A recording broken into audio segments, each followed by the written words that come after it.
So, yung topic po natin, siguro mapapansin po natin is all about hope. At kami ay naatasan, no, na nasyonal na talakayin ang pag-asa na kinukuha natin sa ating Panginoon. At siguro sabihin natin, oy, parang napaulit-ulit na lang yung pinag-uusapan natin. Pero alam po natin, no, katulad ng isang pagluluto, so kahit yan ay adobo, kung iba-iba naman yung pamamaraan, paano siya niluluto, masarap pa rin po siyang kainin. So lalo na po ang salita ng ating Panginoon. Amen po ba?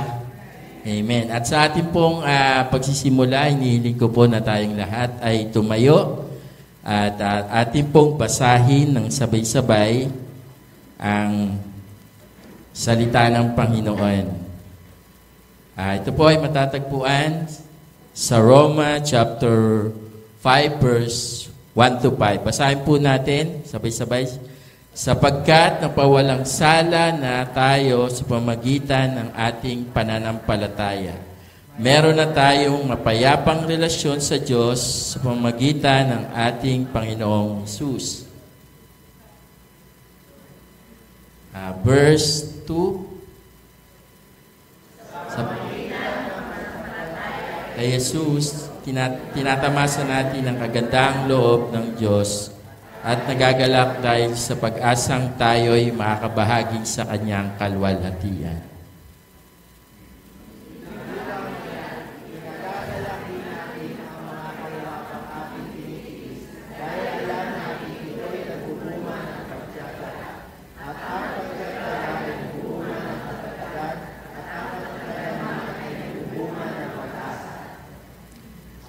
At hindi tayo binibigo ng pag-asang ito sapagkat Diyos ay binuhos sa ating mga puso sa pamamagitan ng Espiritu Santo na ipinagkaloob sa atin ng Diyos. Purihin po ang Panginoon sa pagkabasa ng Kanyang salita.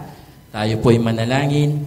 Ama naming Diyos na makapangyarihan sa lahat, aming Panginoong Hesus, banal na Espiritu na patuloy na kumikilos sa aming mga buhay. Kami po ay lumalapit sa iyo sa oras na ito na may pusong punong-puno ng pagpapasalamat at pagpupuri.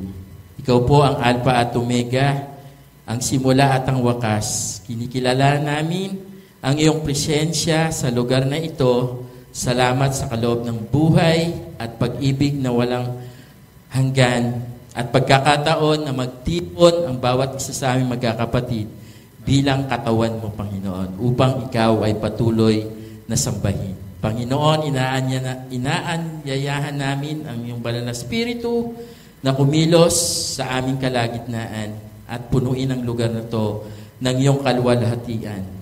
Ikaw ang manguna, Panginoon, sa pagbubulay ng iyong mga salitang aming pong pagbubulayan.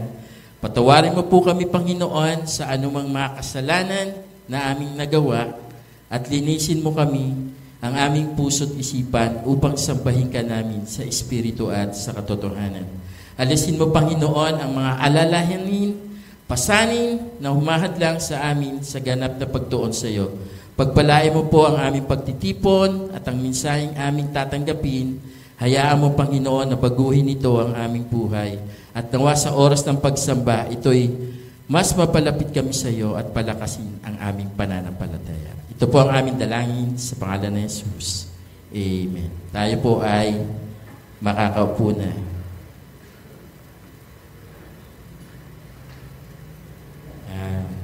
The biblical definition of hope is confident expectation. Christian hope is rooted in faith in the divine salvation in Christ. And through the love poured into us, the Holy Spirit. So, si Paul ay sumulat sa mga taga-Roma at ang layunin niya upang ipahayag ang kalwalhatian ng ating Panginoon at upang ituro sa bawat mananampalataya yung doktrina na dapat nilang malaman patungkol sa ating Panginoon. No? Sinabi po sa Roma ang patungkol sa Diyos, kung sino siya at kung ano ang ginawa ng Panginoon sa kanyang kamatayan. At alam po natin, ito po ay pagtubos sa ating mga buhay. So yung hope po ay isang mahalagang bahagi ng buhay natin bilang mga mananampalataya. So marami po sa atin ang nakakaranas ng mga kahirapan, mga pagkabigo, ngunit ang pag-asa ng Panginoon ay hindi po nagkukulang. So meron lamang pong 3 katotohanan na nais ko pong ibahagi sa inyo sa aklat ng Roma sa chapter 5, verse 1 to 5. So, alam po natin na napakalaking bagay ng pag-asa sa buhay natin. No? Sabi diyan, una, pakibasa nga po, the source of our hope.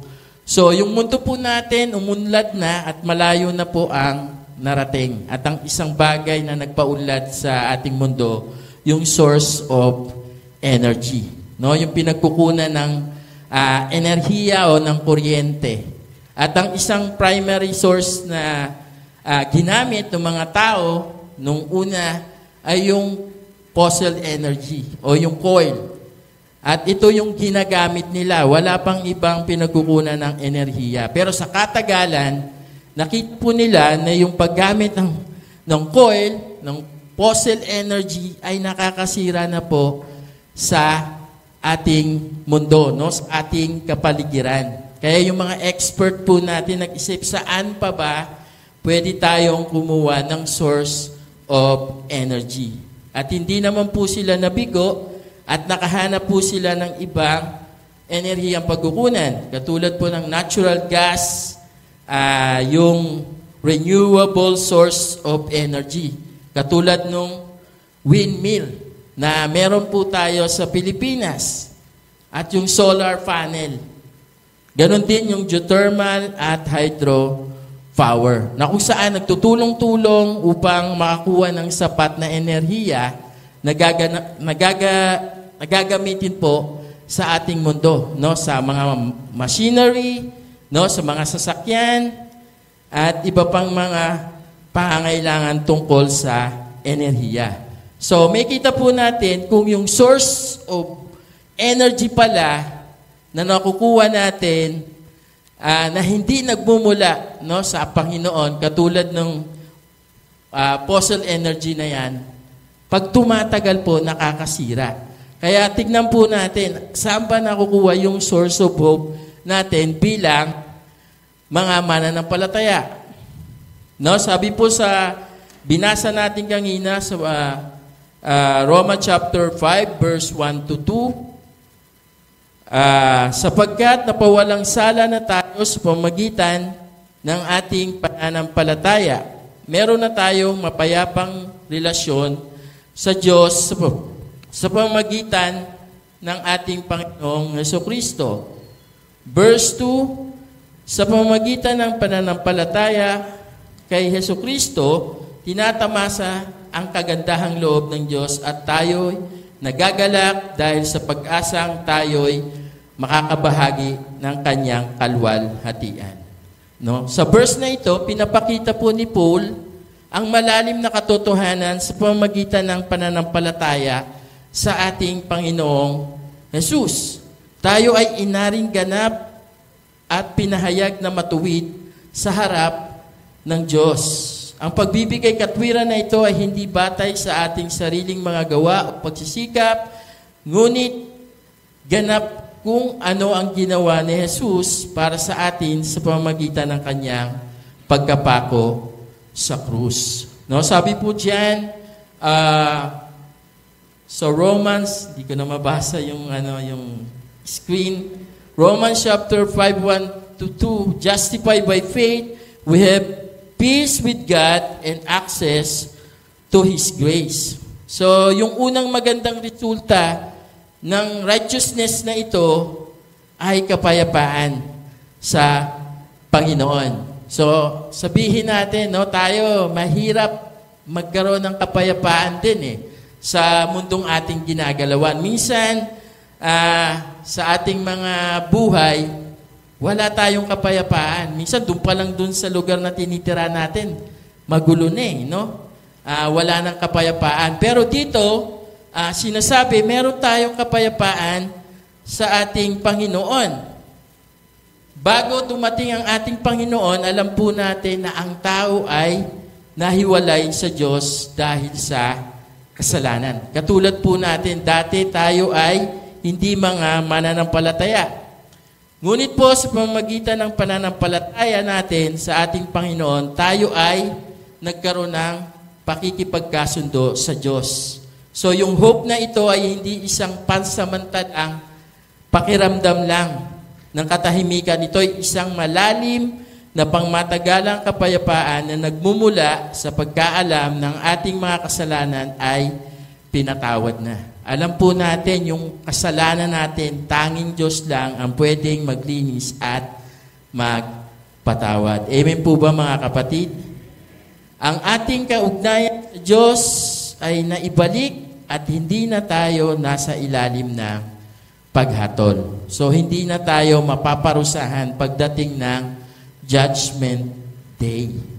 So, yung gift na to ay ipinakita ni Paul, yung isa pa, yung pag-access natin doon sa biyaya niya. Sa pamagitan ni Jesus, hindi lang pinatawad, kundi inanyayahan din tayong manirahan sa isang lugar ng biyaya. Ang biyayang ito ay nagbibigay sa atin ng kapangyarihan upang manatili po tayong matatag sa ating pagkakilanlan bilang mga anak ng Diyos. Hindi na natin kailangan umasa sa sarili nating lakas, maaari na tayong umasa sa pabor ng Diyos upang gabayan at suportahan at baguhin po tayo. Alam po natin yung mga taong walang pananampalataya o walang pagkakilala sa Diyos, lagi silang umaasa doon sa lakas at doon sa kung ano po yung meron sila.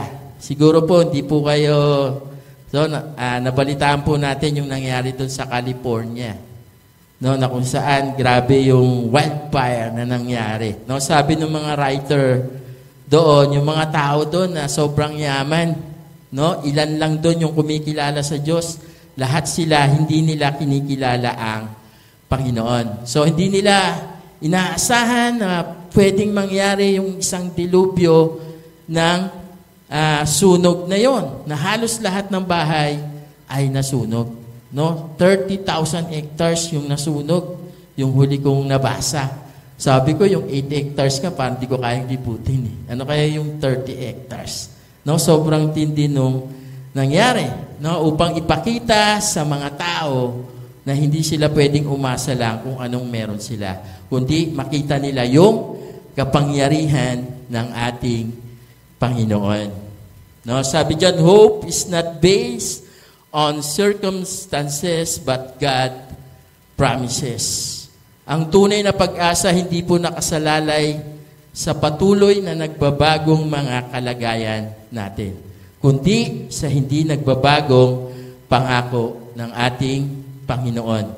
Kapag inangkla natin ang ating pag-asa sa Kanyang salita, makakatagpo tayo ng kapayapaan, lakas at pagtitiwala kahit na sa gitna ng mga pagsubok. Alam po natin yung ship, meron po siyang anchor, no? At nakikita ko pag pinapalo yun ng mga shipper doon, no? Ang bilis ng pagbagsak. Kaya dumaan man pag mga alon, so malakas na hangin, so yung ship na yon nananatili pong matatag. Kasi yung anchor niya nakabaon na malalim doon sa sea level. Ganun din po yung ating kalagayan sa ating Panginoon, doon sa pangako ng ating Panginoon. Sabi nga po sa Romans chapter 15, verse 13, puspusin nawa kayo ng Diyos ng pag-asa, ng buong kagalakan at kapayapaan habang nagtitiwala kayo sa Kanya. Nagpapaalala po sa atin na ang ating pag-asa ay nakaugat sa katapatan ng Panginoon. hindi nakikita natin ang ating paligid, patuloy na panghawakan ang kanyang mga pangako. No, ang bilis po ng mga pagbabago, no, sa paligid natin na nakakagulat na minsan yung iba, no, ay nadadala ng mga pangyayari sa buhay natin. Tandaan natin yung promise ng Panginoon ay maaasahan po natin. Hope comes from relationship with Jesus Christ. Dahil natalo ng Panginoon ang kasalanan at ang kamatayan sa pamamagitan ng kanyang pagkapako sa krus at muling pagkabuhay, ang mga believer ay maaari na ngayong harapin ang kamatayan ng walang takot o pangamba. So, napakalaking bagay po na meron po tayong tunay na relasyon sa ating Panginoon. Kumusta po yung ating relasyon sa ating Panginoon? So, alam po natin yung fear nangyayari sa mga tao kung hindi sila sigurado, no, kung ano yung kanilang kalagayan o kanilang relasyon sa Diyos.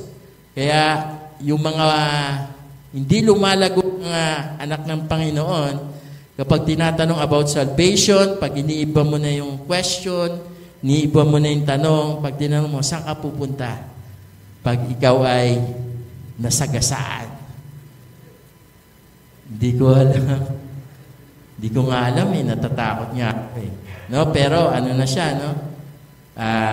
Matagal na siyang Kristiyano, no?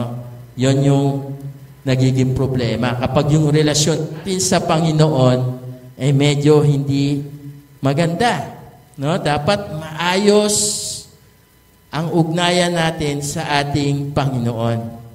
Pag-asa sa kalwalhatian ng Diyos, anuman ang kinakaharap mo ngayon, alalahanin ang walang hanggang pag-asa na naghihintay sa atin. Ang ating mga pakikibaka at pagsubok ay pansamantala kumpara sa piling ng Diyos. Hayaang palakasin ka ng pag-asa na ito habang kinakaharap mo ang bawat araw.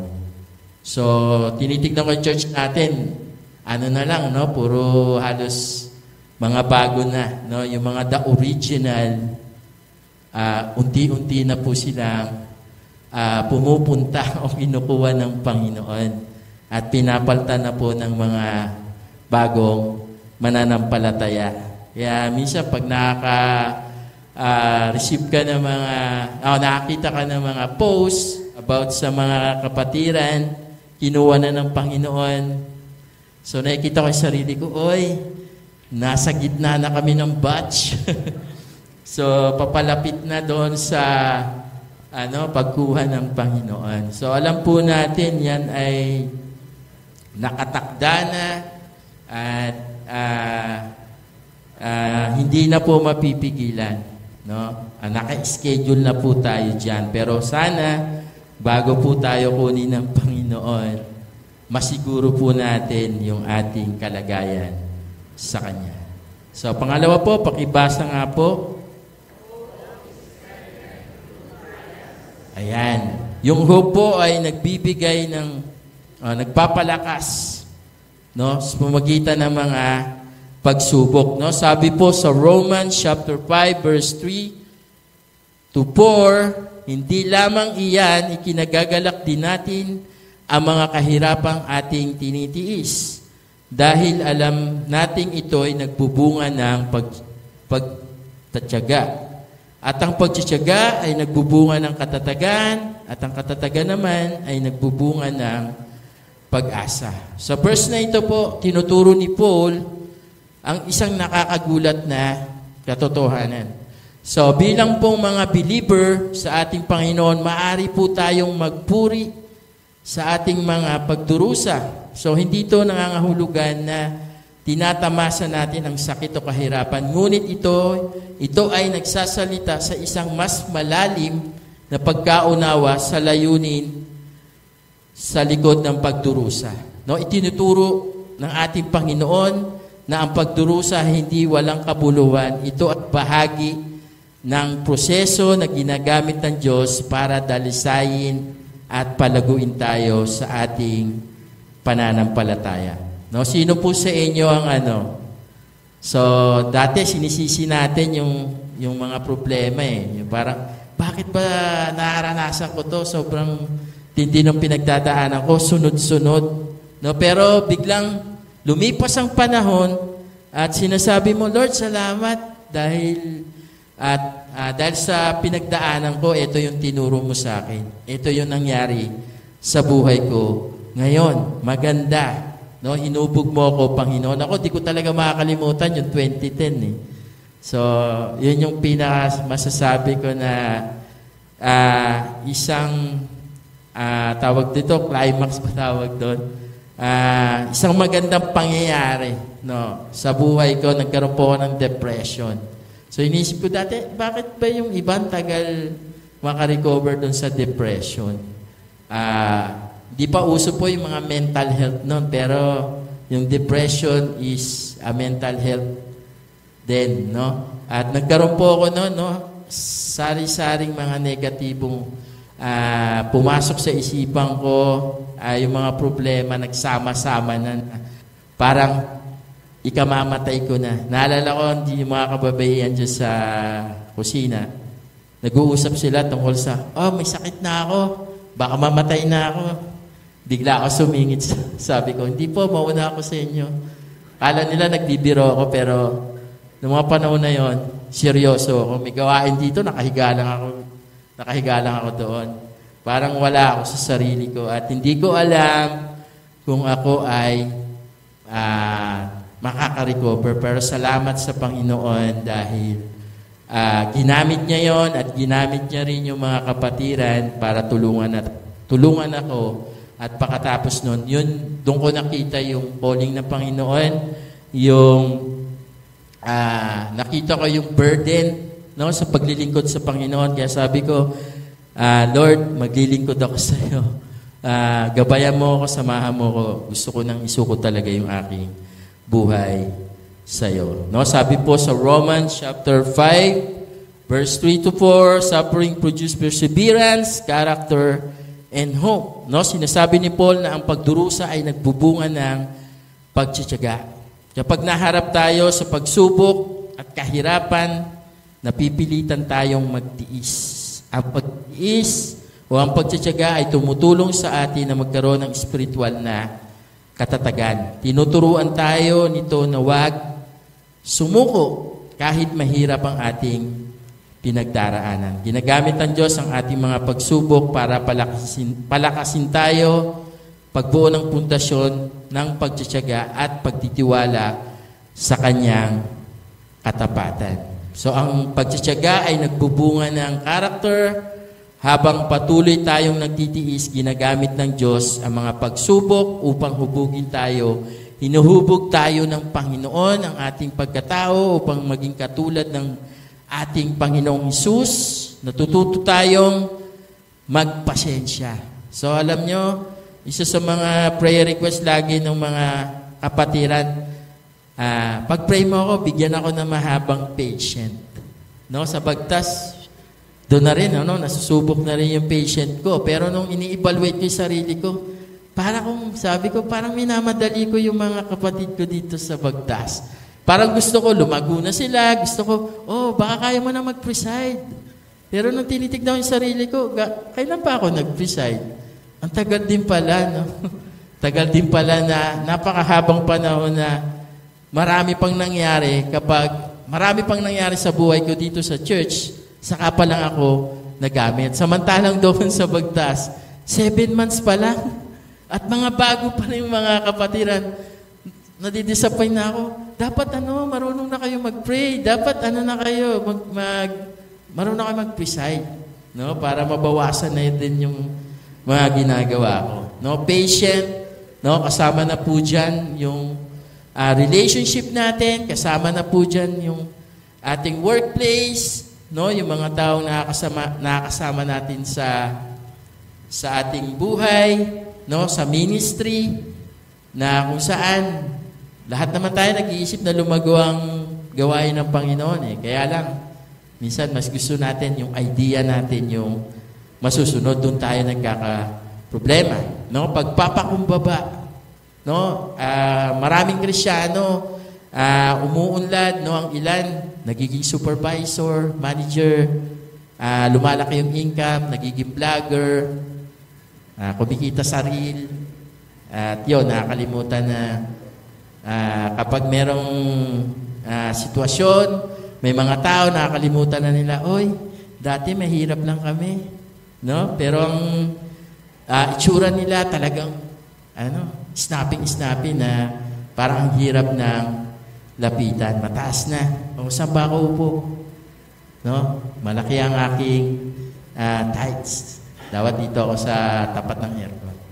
Ayan. So, minsan, nangyayari po yan, no? Sa ibang mga church. Hindi ko lang alam po dito sa ating church. Hindi na po siguro.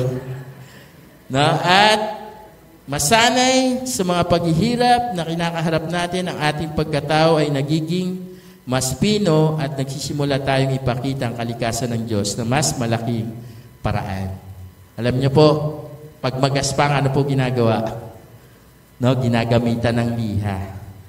No? Kaya yung mga problema, yung mga pagsubok po natin, ito yung pantapas ng Diyos doon sa mga magagaspang na mga character na meron tayo. Paano ba tayo matututo, no, kung hindi po tayo susubukin ng Panginoon? So, kailangan matabasan po tayo at lumabas talaga yung tunay na tayo na dinisenyo ng ating Panginoon. Ang character ay nagbubunga ng pag-asa habang lumalago tayo sa pagtsatsaga, lumalalim ang ating pag-asa sa Diyos.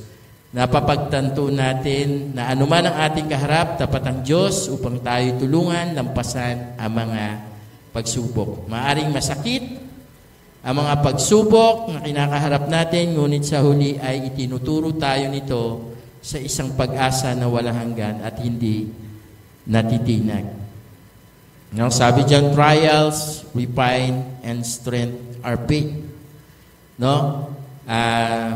Tulad ng ginto, dinadalisay sa apoy ang ating pananampalataya sa pamamagitan ng mga hamon. Kapag nagtitiwala tayo sa Diyos, sa mahirap na panahon, pinapalakas ang ating pagkatao, pinapalalim yung pag-asa sa Kanya, at hinahanda tayo sa mas malaking bagay na plano ng Panginoon. Manatiling masiksik, may layunin ang mga pagsubok. So, malapit na pong bumigay itong mic. Paki-ready po ng bagong mic.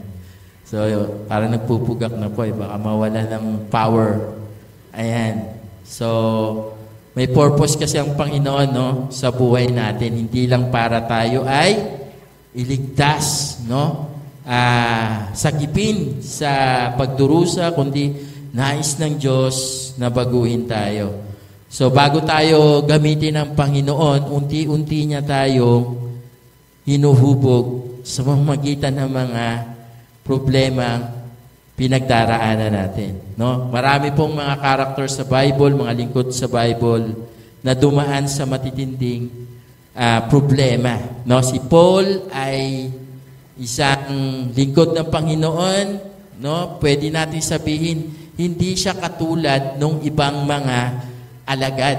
Kasi yung mga alagad, sila naglingkod sa Panginoon, halos umikot lang po sila sa Israel. Samantalang si Paul, pumunta siya sa iba't ibang bayan. No? Umalis siya sa Israel, pumunta sa iba't ibang bansa, na kung saan alam natin, iba-iba yung mga tao, iba-iba yung mga lingwahe, iba-iba yung mga batas na pinatutupad, at mahirap po yun. Habang nangangaral si Paul, maraming tao ang hindi naniniwala sa kanya. At yung mga taong pinapangaralan niya, gusto pa siyang patayin. Gustong saktan si Paul dahil ayaw nila na mapalitan yung kanilang pinaniniwalaan. Pero si Paul ay hindi natinag, sumunod pa rin siya sa Panginoon. No? Nabugbog siya, nagutom siya, pero sumunod pa rin siya sa Panginoon.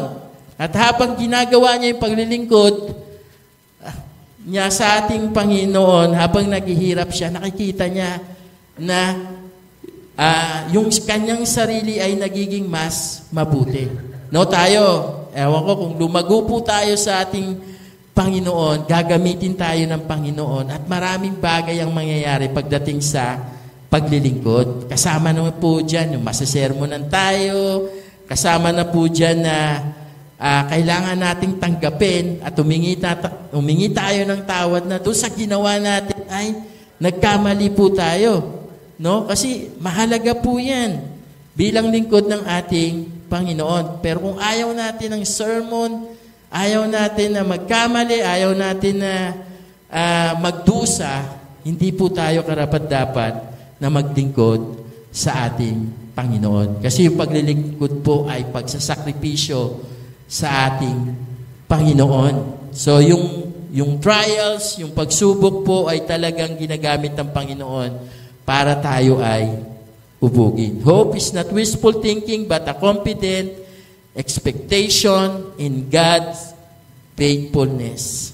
No? Isang magandang katotohanan po ang pag-asa na naisulat sa banal na kasulatan na hindi lamang optimism o pag-iisip. Ito ay isang matatag at may pagtitiwala na ang pag-asa ay tutuparin ng Diyos ang kanyang pangako dahil siya ay tapat. No, sabi po sa Hebrew chapter 10 verse 23, ating hawakan ng hindi natitinag na pag-asa sa ating ipinahayag sapagkat ang nangako ay tapat.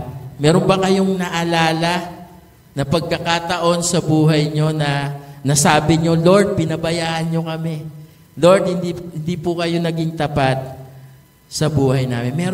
Meron bang ganon na pangyayari sa buhay nyo? Na nasabi nyo sa sarili nyo, Lord, pinabayaan nyo kami. Bakit nangyari po to sa amin? So, ito malinaw po dito, no? Na kahit kailan yung mga umaasa sa Panginoon, hindi po bibuguin ng Panginoon dahil yung nangako, yung ating Panginoon ay napakatapat sa buhay po natin. No, hindi po katulad ng mundong ating ginagalawan, hindi po tiyak ang ating pag-asa. No, hindi po natin mapapanghawakan yung nangyayari sa buhay po natin, sa paligid natin, sa trabaho natin, sa mga kaibigan natin. No, sa ating mga pag-aaral, dahil yan ay dito lang sa mundong ito. No? Dahil ito'y nakabatay sa kanyang hindi nagbabagong kalikasan at sa kanyang salita. Ano man ang ating kinakaharap, maaari tayong magtiwala na gagawin ng Diyos ang lahat na yon meron pa. Maaari tayong magtiwala sa gagawin ng Diyos ang lahat ng bagay para sa ating ikabubuti at sa kanyang kaluwalhatian, patuloy na panghawakan ang mga pangako ng Panginoon. So, napakabuti po ng ating Panginoon. Pangatlo po, pakibasa nga. Yan, ang pag-asa ay ginarantiyahan ng pag-ibig ng ating Panginoon. No, sabi po sa verse 5 ng Chapter 5, at hindi tayo binibigo ng pag-asang ito sapagkat ang pag-ibig ng Diyos ay binuhos sa ating mga puso sa pamamagitan ng Espiritu Santo na ipinagkaloob ng Diyos sa atin. No? At sinabi ni Paul, pinaalala ni Paul na ang hope natin bilang mga Kristiyano ay isang pag-asang hindi mabibigo. No, ang pag-asang ito ay nakaugat sa pag-ibig ng Diyos, isang pag-ibig na ibinuhos sa ating mga puso sa pamamagitan ng banal na Espiritu. So yung passage na to ay nagsisilbing isang malakas na assurance na ang ating pag-asa sa Diyos ay walang kabuluhan at hindi kailanman hahantong sa pagkabigo at kahihiyan. No? Napakaganda ng verse po na ito. No? Sabi diyan, hindi tayo bibiguin ng ating Panginoon. Maaring sabihin natin, umagal, tumigil, pero hindi po mabibigo yung plano o yung nais ng Panginoon sa ating buhay.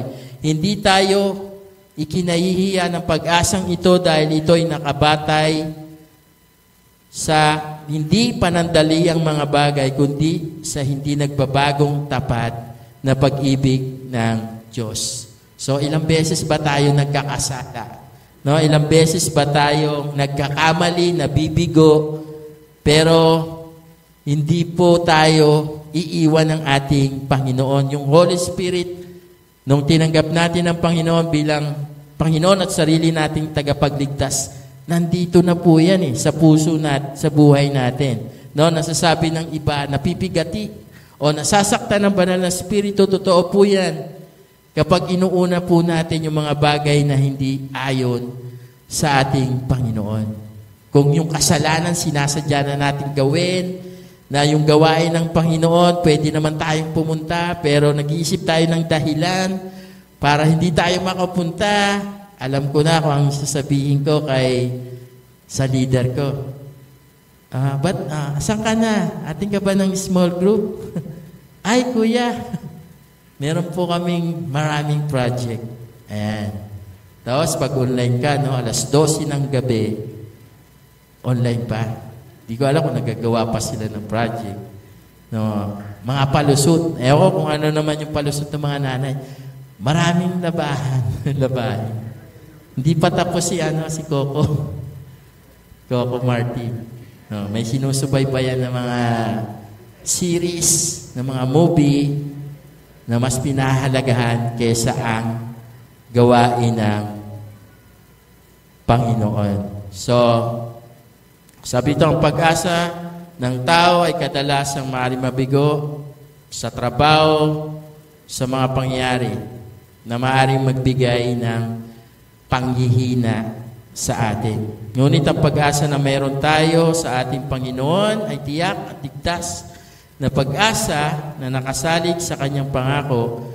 Isa itong pag-asa na laging matutupad dahil nakabatay ito sa walang katapusan at walang hanggang Diyos na hindi nagbabago.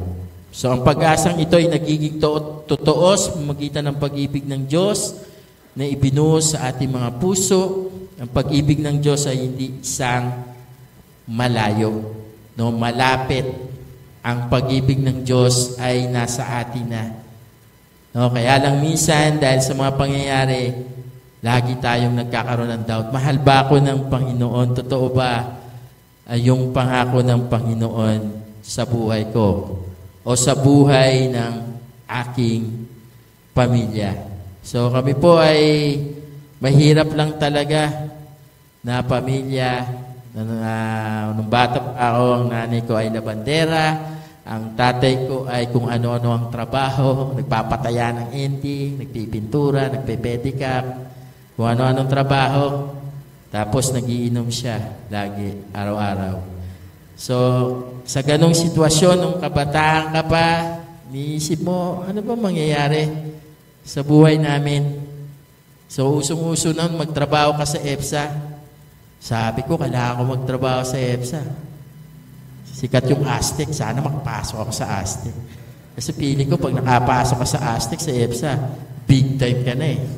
So, yung pala, simpleng buhay lang pala, Parang survival lang. Nung nagtrabaho na ako sa EPSA, wala rin pala matitira. Bibigay mo lahat, wala matitira lang, pamasahe, kinsenas katapusan. Kaya, yun po, Pero napakabuti ng ating Panginoon kasi hindi niya tayo binibigo. Sa mga nagdaan ng panahon, pinakita ng Diyos ang katapatan niya sa buhay ko. At umulat ko yung aking pamumuhay, nakagraduate ng college, mga kapatid, kapagtrabaho ko sila, at naging maayos ang buhay nila. At ako po ay nakampunan ng mga biyaya galing ko sa kanila. Kaya salamat sa Panginoon sa pagpapalang yun dahil tapat po ang ating Panginoon. Ang banal na pag-ibig na ito ay pinagmumula ng ating pag-asa. Ito yung nagpapalakas sa atin, na nakaangkos sa atin, na nagpapalakas sa atin ating mamuhay ng may piyansa kahit nasa gitna ng mga pagsubok at hamon. Ang banal na Espiritu, ang assurance na patuloy na presensya ng Panginoon sa ating buhay ay isang palaging paalala na tayo ay minamahal at pinili ating Panginoon. Hindi ko na pala napindot. So, Holy Spirit, reassure us God's love. Sa pamagitan ng banal na Espiritu, naranasan natin ang pag-ibig ng Diyos ng malalim kahit sa mahirap na panahon. Tiniyak niya sa atin na tayo'y kanyang mga anak. Pinalakas ang ating pananampalataya, kinabayan tayo sa katotohanan. Ano man ang ating pinagdaraanan ng banal na Espiritu ay nagpapaalala sa atin na hindi tayo nag-iisa at ang pag-ibig ng Diyos ay hindi po natitinag. No, wala po makakatalo, wala lang makakagiba sa pag-ibig ng ating Panginoon. Napakatibay at napakatatag po ng pag-ibig na ating Panginoon. No, kung unang panahon, yung mga panahon ng barbarian, no, pinapalakas nila yung mga kampo nila, yung mga dike, yung mga pundasyon. Pero lumalakas din yung pamamaraan ng paggiba ng mga warriors na sisira po yun. At yung inaasahan nila na kanlungan nila, yun din pala yung magiging lugar ng libingan nila. Pero tayo ay hindi po mangyayari yung bagay na yun. Dahil yan po ay sinigurado ng ating Panginoong Jesus. No, pinahintulutan ng banal na Espiritu na kumpurmahin ang pag-ibig ng Diyos na banal na Espiritu ay nabubuhay sa ating loob at patuloy na nagpapaalala sa atin na ang pag-ibig ng Diyos ay para sa iyo. No, kailangan bumugod po tayo ng oras, no, sa ating Panginoon at magpasalamat po tayo na itong pag-ibig na ito ay hindi nababawiin pa. No, hindi ito yung laban-bawi na pwede mangyari sa buhay natin. Hindi katulad natin na naway mo ako, babawiin ko na yung rep. Akin na yung rep, saka yung TV. Naway mo ako no, yung binabawi, binigay na, binabawi pa. Hindi po ganun ang ating Panginoon. No, kapag binigay na ng Diyos, inassure niya na sa'yo na yan. No, nagkakaproblema lang, paano natin yung ina-appreciate. No, gaano ba natin ina-appreciate yung pinagaloob ng ating Panginoon sa atin. No, sabi dyan, the cross of Christ is the ultimate proof of God's faithfulness. Hindi na po hinintay ng Diyos na ang tao ay maging karapat-dapat. Pinadala niya na ang ating Panginoon upang mamatay sa krus. Upang tayo po ay makalaya sa kasalanan. Ang suntulang pagkilos na ito ng pag-ibig ay nagpapatuloy na siya ay tapat sa kanyang mga pangako, maawain ang hindi masusukat at lubos na nakatuon sa atin, sa kanyang pagtubos sa atin. Walang ibang makakapagligtas po sa ating buhay, sa ating kalagayan, sa ating kasalanan, kundi po ang pag-ibig ng ating Panginoon. At yun po ay nangyari way back 2,000 years ago nung ibinigay ng Panginoon ang kanyang buhay sa krus ng Kalbaryo. Kaya purihin po natin na Panginoon. Isa po palakpakan po natin ang ating Panginoon. Purihin po ang ating Panginoon Jesus. Hope's God is unshakable, like worthy hope that can fail. Ito ay pag-asa ng pag-ibig ng Diyos sa ating puso ay pinagtibay sa pamamagitan ng pananahan ng banal na Espiritu. So, merong naliliglig sa Triune God, yung Holy Spirit, no? Na nasa atin. Siya yung comforter, di ba? Nung si Jesus ay umakyat at sumapiling sa Ama, ipinangako niya yung pagbaba ng banal na Espiritu na mananahan sa mga mananampalataya. no, sa atin. Kaya lang minsan, di natin siya tinatawag, no? Ina-appreciate yung banal na spirito na kumitibo sa atin. Siya yung nagpapalakas sa buhay natin.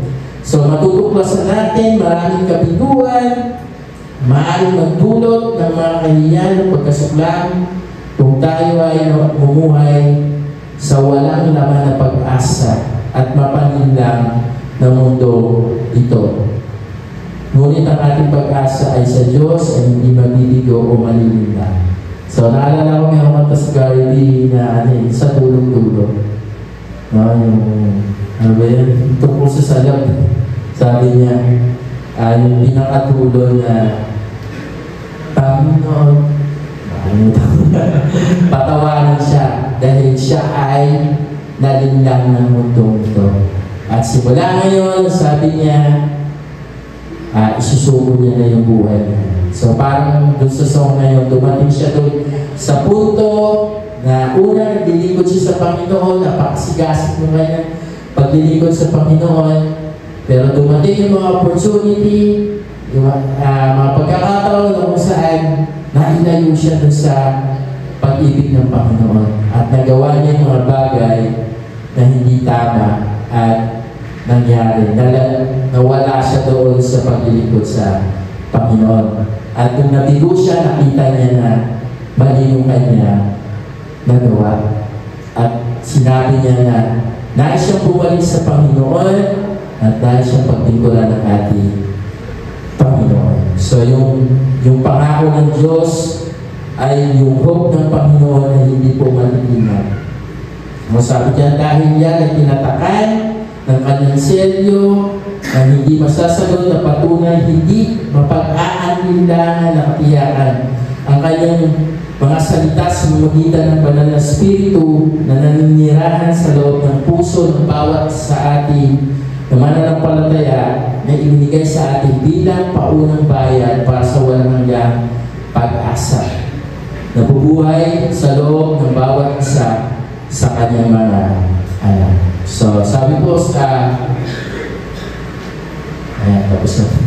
Yan, sa conclusion, sabi po dyan, hope in Christ is a gift, not something we manufacture. So, alam natin na wala bawat isa sa atin na kaya lumikha ng pag-asa na maaasahan natin. Sabi dyan sa Ephesians chapter 2, verse 8 and 9, sapagkat sa pamamagitan ng biyaya kayo'y naligtas, pamamagitan ng pananampalataya, ito hindi sa inyong sarili, ito'y kaloob ng Diyos, upang hindi sa pamamagitan ng mga gawa at walang nagpagyabang ang bawat isa. Sabi niya, sustained by faith, strengthened by trials, and secured by God's love. As believer, we live in confidence knowing God's promise never fail. Napakagandang gift na to sa buhay po natin. At dito po ako tatapos, sabi po sa Romans, no? Kung tayo ay magkakaroon ng halinlangan, sabi po sa Romans chapter 8, verse 38 to 40, wala po, hindi ko po na nasama sa PowerPoint. Sabi dito, sapagkat natitiyak ko walang makakapaghiwalay sa atin sa kanyang pag-ibig, kahit ang kamatayan ng buhay, ang mga anghel, ang mga pamunuan, o ang mga makapangyarihan, ang kasalukuyan o ang hinaharap, ang kataasan at kalaliman, o alinmang nilalang ay hindi makakapaghiwalay sa atin sa pag-ibig ng Diyos na ipinagkaloob sa atin sa pamamagitan ni Kristo ating Panginoon. So, napakaganda po ng verse, no? Ito yung assurance natin bilang mga mananampalataya. Ano po yung challenge, no, sa atin? No? Lagi po tayo, ubus po tayo magtiwala sa ating Panginoon dahil hindi po natitinag yung pag-asa pinagkaloob ng Diyos sa bawat isa sa atin.